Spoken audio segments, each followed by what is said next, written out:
Əziz şagirdlər, bu videoda 3 dənə maraqlı isbat suallarına baxacağıq. Sualların çətinlik səviyyəsi əsasən beynəlxalq olimpiada səviyyəsindədir. Amma REFONun final turunun 5-ci, 4-cü sual səviyyəsində də ola bilər. Sualların əlinə keçməmişdən əvvəl qeyd etmək istəyərdim ki, Respublika Fen Olimpiyadasının final turuna hazırlaşmaq istəyən şagirdlər 050 637 8065 nömrəsi ilə əlaqə saxlaya bilərlər. Həmçinin bizim final turu üçün nəzərdə tutulmuş sınaqlarımızı əldə etmək üçün də həmin nömrə ilə əlaqə saxlaya bilərsiniz. İndi isə gəlin vaxt itirmədən sualların həllinə keçək.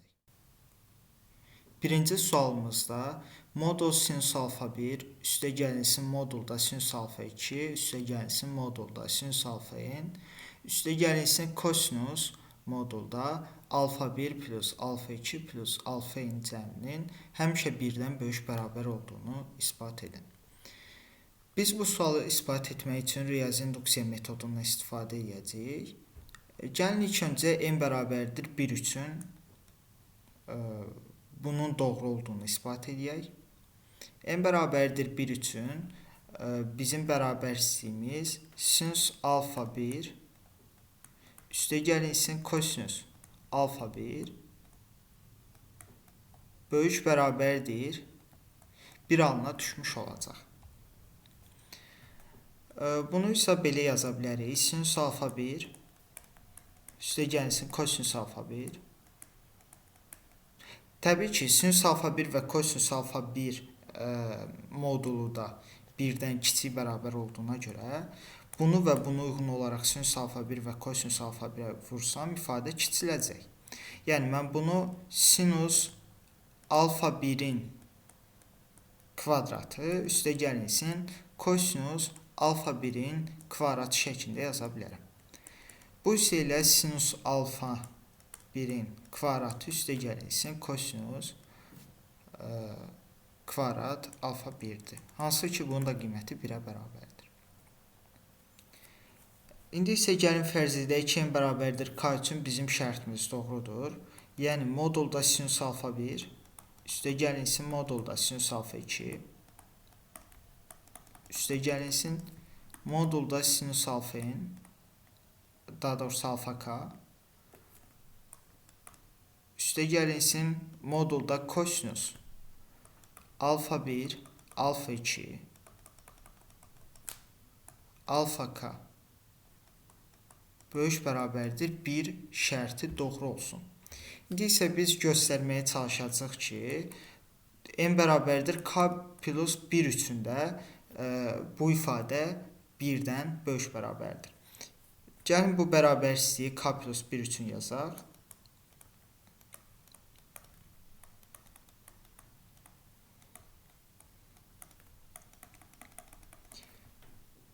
Sinus alfa k sinus alfa k plus 1 bu da kosinus alfa 1 alfa k plus 1 böyük bərabərdir 1. Deməli, biz riyazi induksiyamızın şərtinə görə bilirdik ki, bu cəm 1 çıxılsın kosinus alfa 1 alfa 2 alfa k-dan böyük bərabərdir.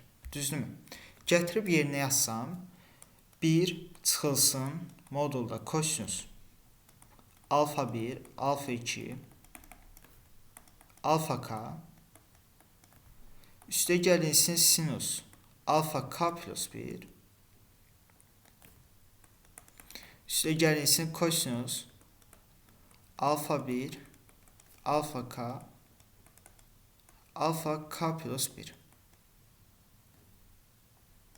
böyük bərabərdir 1.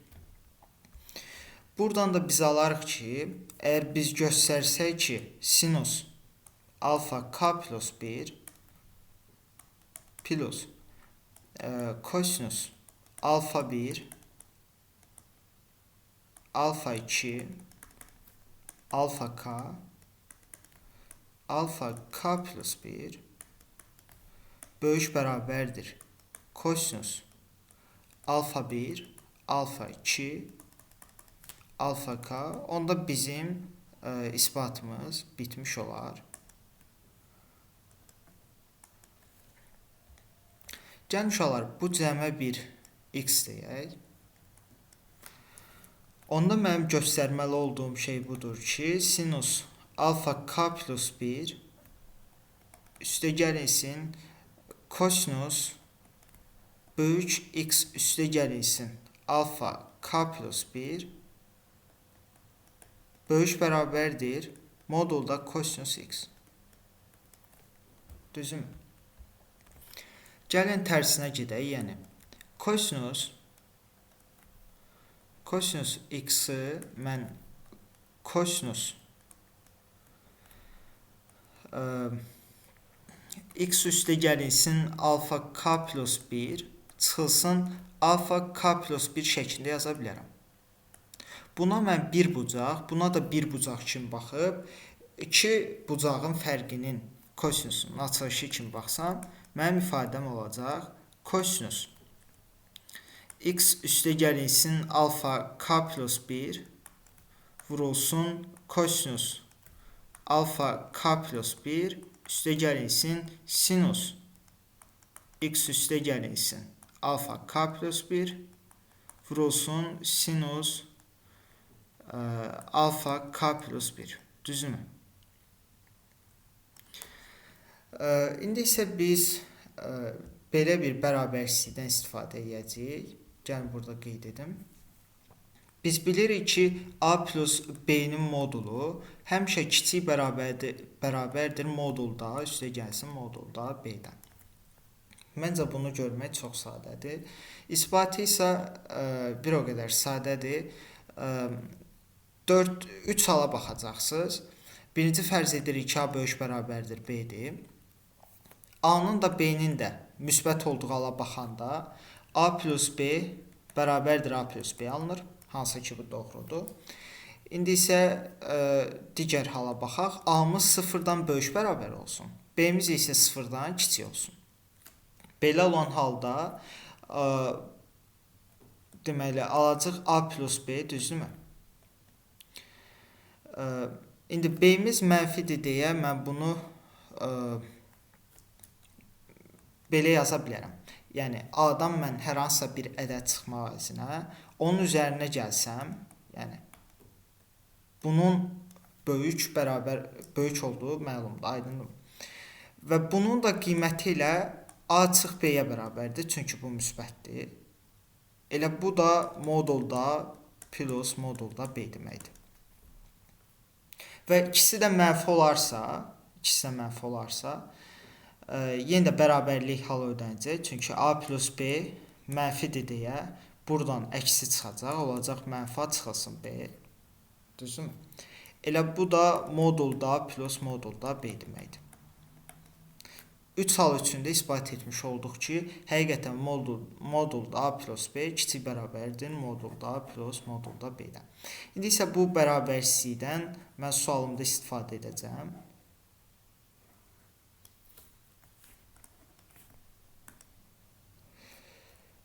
Onda bu ifadə kiçik bərabər olacaq. Buna mən bir A kimi baxacam, buna bir B kimi baxacam. Modulda kosinus x üstə gəlinsin alfa k plus 1 vurulsun kosinus alfa k plus 1 üstə gəlinsin sinus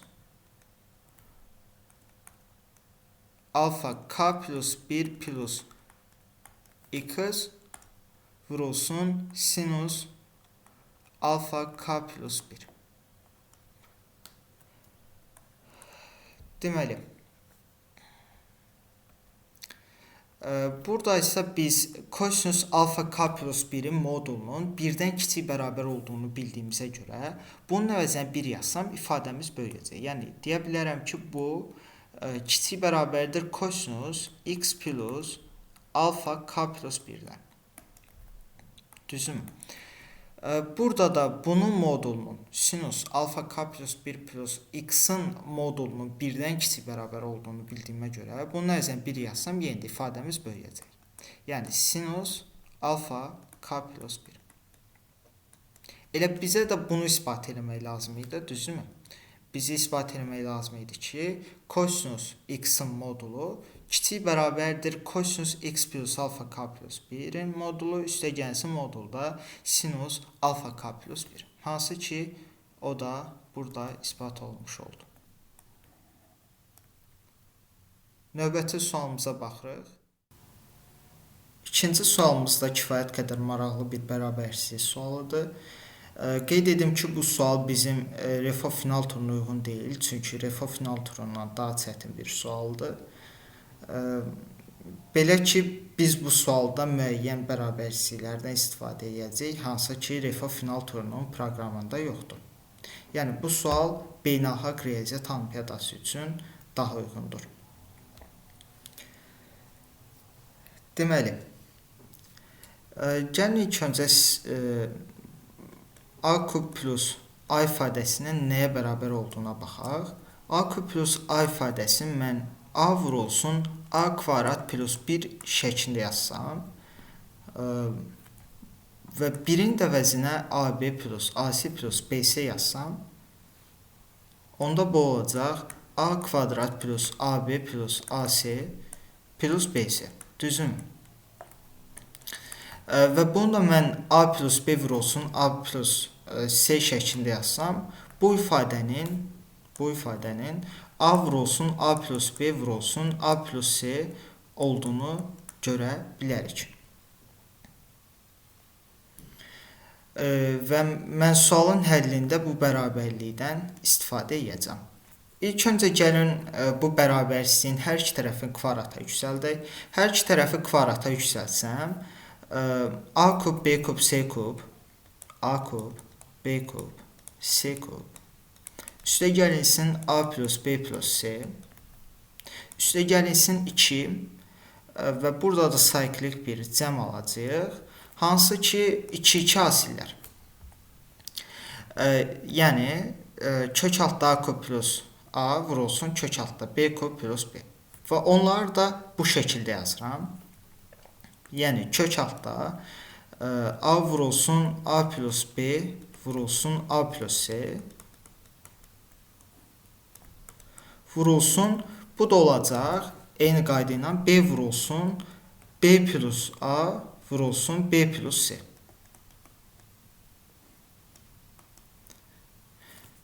Və bizdə sağ tərəf olacaq 4a plus b plus c. Və bunlar ixtisar getsə burada 3 qalar, islah getsə burada 3 qalar. Yəni, bizim tam olaraq göstərməli olduğumuz bərabərsizlik budur. Və mən bu bərabərsizliyi də bu şəkildə yazacağam. Yəni, bundan böyük bərabər olduğunu göstərmək əvəzinə bunu mən AB plus AC plus BC vuracam. Hansı ki, onun da qiyməti 1-dir deyə heç bir şey dəyişməyəcək. Yəni, mən bunu göstərmək əvəzinə göstərəcəm ki, bu ifadə, soldakı ifadə 3A plus B plus C vurulsun AB plus AC plus BC-dən böyük bərabərdir.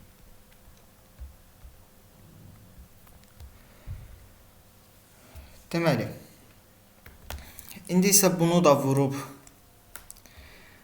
digər tərəfə keçirsəm, A kub, B kub, C kub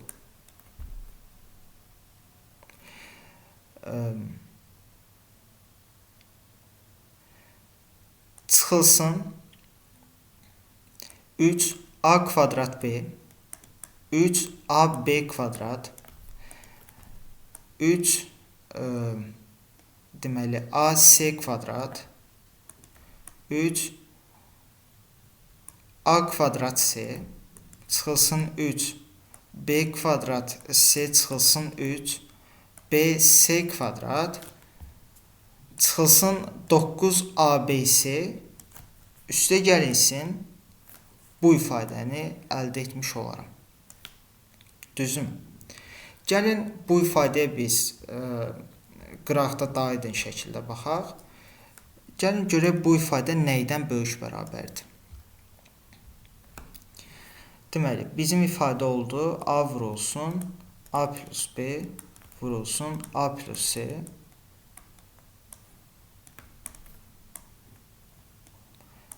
B vurulsun B plus A vurulsun B plus C. Düzüm. Və bu ifadə bərabərdir kök altda. Deməli, uyğun mötərizələri bir-birinə vursam, bu olacaq A kub plus A kvadrat C A kvadrat B və üstə gəlsin ABC. Düzümü?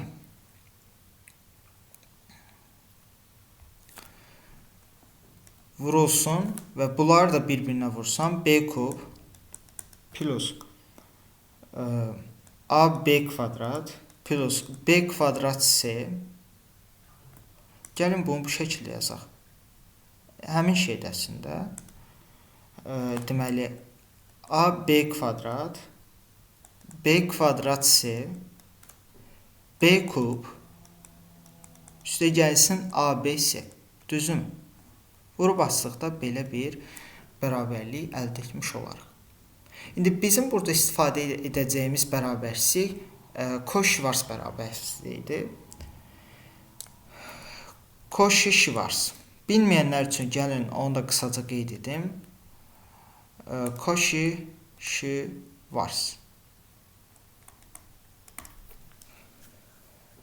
Demək, Koş-Şvarts bərabərsizliyinə görə A1, A2, AN, B1, B2, B-in həqiqi ədədləri üçün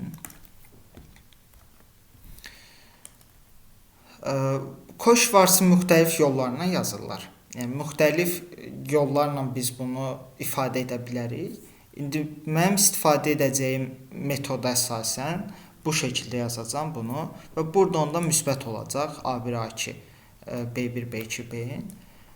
Deməli, A1 plus A2 plus AN vurulsun B1 plus B2 plus B-in böyük bərabərdir.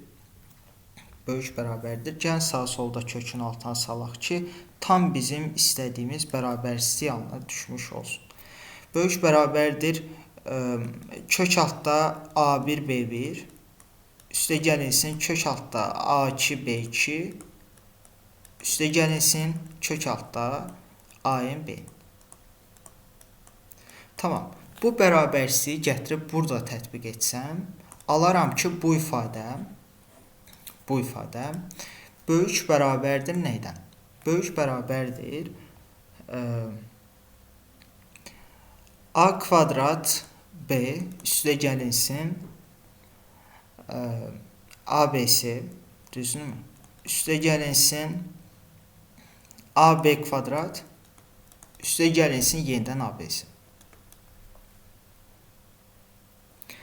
İndi gətirib bunu deməli bütün sayklik cəmlər üçün tətbiq etsəm nə olacaq?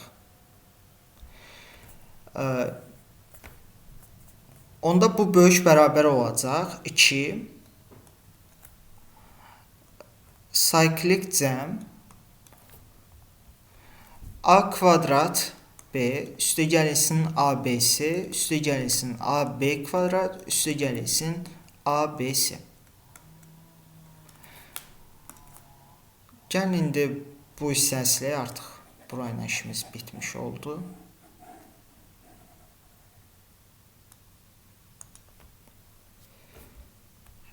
Bəs bu nə deməkdir? Gəlin bunu da aydın şəkildə sizin üçün yazım. Əslində bunları riyazi yollarla daha qısa şəkildə yazmaq mümkündür. Sadəcə videomuza müxtəlif səviyyədə təcrübəsi olan uşaqlar baxır deyə çalışıram ki, mümkün qədər aydın şəkildə yazım. Tamam. Onda bu olacaq A kub, B kub, C kub çıxılsın 3A kvadrat B çıxılsın 3AB kvadrat çıxılsın 3AC kvadrat çıxılsın 3A kvadrat C çıxılsın 3B kvadrat C çıxılsın 3BC kvadrat çıxılsın 9ABC üstə gəlinsin.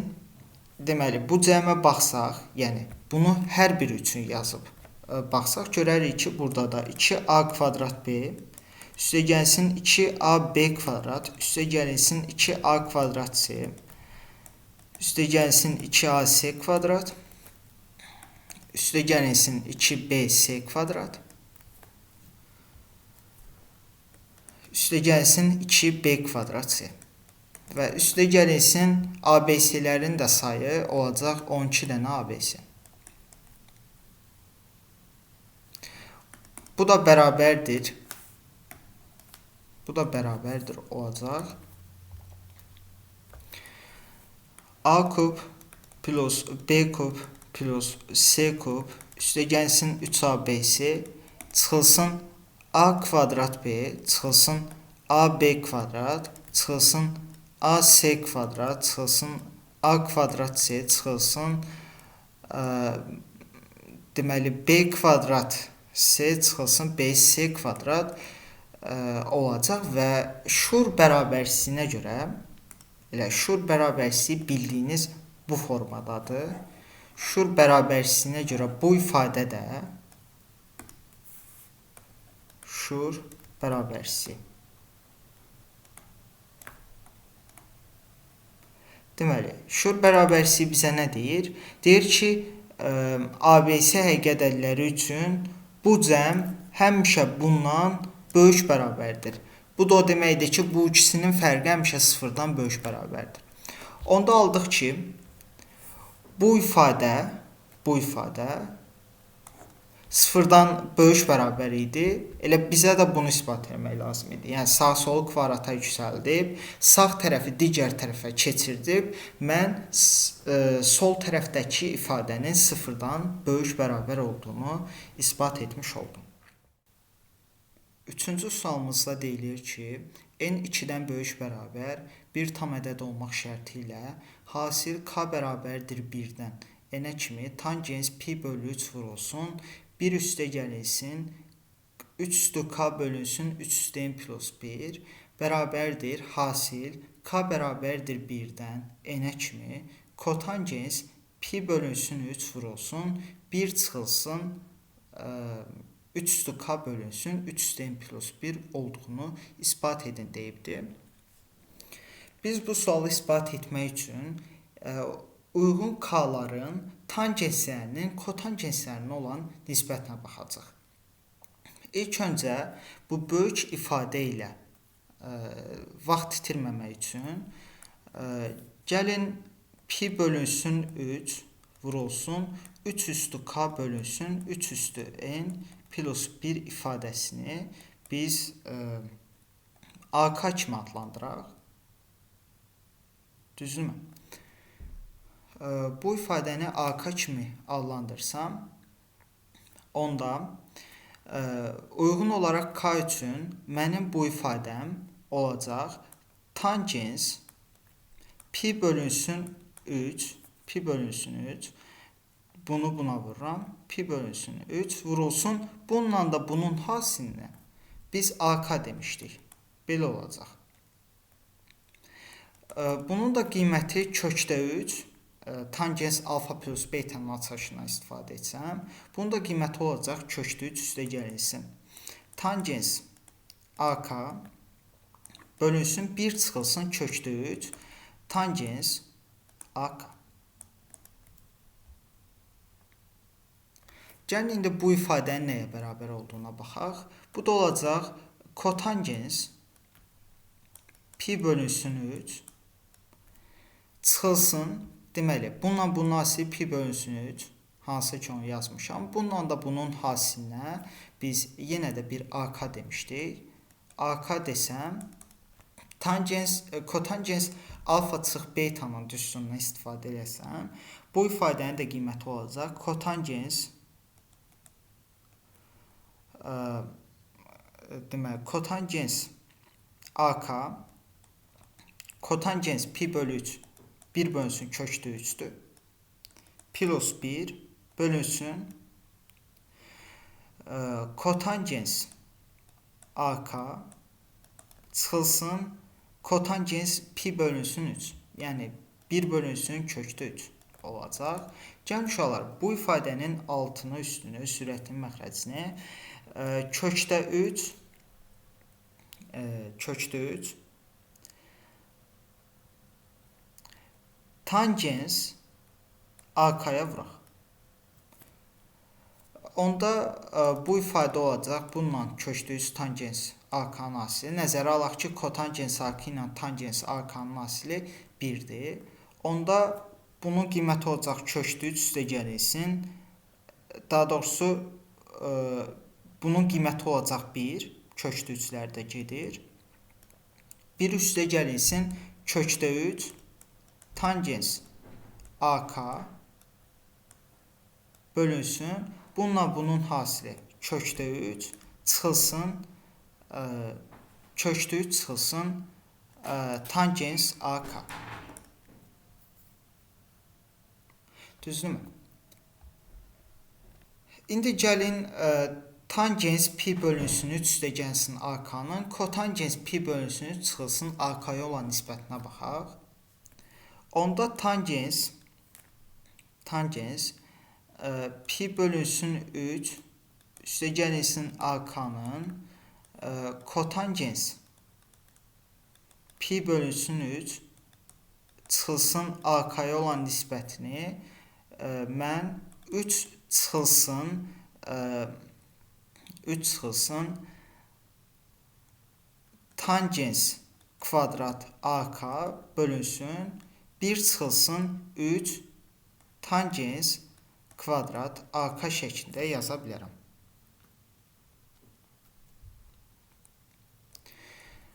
Digər tərəfdən bu ifadə bizə tangens 3 alfanın düsturunu xatırladır. Tangens 3 alfa nəyə bərabər idi? Tangens 3 alfa 3 tangens alfa çıxılsın tangens kub alfa bölünsün 1 çıxılsın 3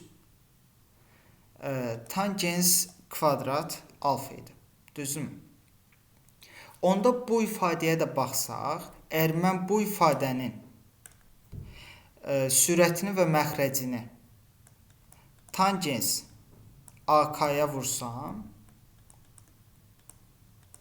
onda mənim ifadəm tangens 3AK bölünsün tangens AK şəklinə düşmüş olar. Bəs tangens 3AK nəyə bərabərdir? Bu ifadəni 3-ə vursam, 3AK olacaq pi bölünsün 3, 3 üstü k plus 1 bölünsün 3 üstü n plus 1'dir. Hansı ki bu da a k plus 1 deməkdir. Onda bu nisbətdə tangens a k plus 1 bölünsün tangens a k imiş. Onda mən bu iki ifadənin ümumi nisbətinə baxıb k-ların deməli uyğun k-ların nisbətinə də ayrı-ayrı baxsam, onda k bərabərdir 1 üçün, məsələn k-nə nəzərə 1 qoysaq, burada da k-nə nəzərə 1 qoysaq, bu ikisinin nisbətinə baxsaq, alınan ifadə olacaq. Burada da k-nə nəzərə 1 qoysaq, tangens a2 bölünsün tangens a1 olacaq. Düzdürmü? Bəli, elədir. Sonra k nəzərə 2 qoysam, buradakı k nəzərə 2 qoyduğum ifadənin kotangensinin olan nisbəti olacaq. Elə bir burada k nəzərə 2 qoysaq olacaq tangens a3 bölünsün tangens a2. Bu şəkildə davam eləsək, sonda k nəzərinə n qoymalı olacam. K nəzərinə qoysam bu olacaq tangens k nəzərinə n-in qoyulduğunu təsəvvür etsək, olacaq n plus 1 bölünsün tangens n. ayın. Və bunların nisbətinə də baxsaq, bunlar hamısı ixtisar gedər. Bu ilə bu qalar. Yəni, məndə ana ifadə olar tangens a n plus 1-in tangens